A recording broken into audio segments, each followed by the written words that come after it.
اللي هيحصل لو نمت وسبت الموبايل على الشاحن. انا عبقريمو، ما تنساش اللايك والاشتراك. وتعالى اقول لك، هل انت فاكر ان لما تسيب موبايلك على الشاحن وتنام الموبايل هيوصل مثلا ل 100% وهيبتدي يسخن وتحصل كوارث؟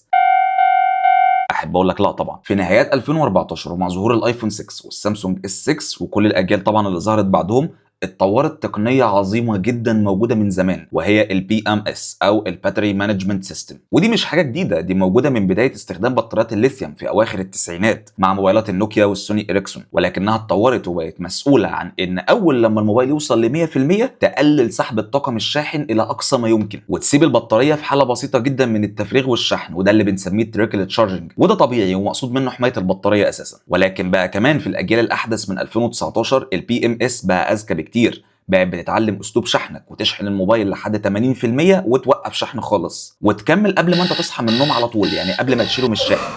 ودي كانت عبقريه متطوره جدا طبعا، عشان كده ابتدينا نشوف اداء بطاريات احسن او اسوأ حسب التحديثات، لان السوفت وير بقى ليه تدخل فيها.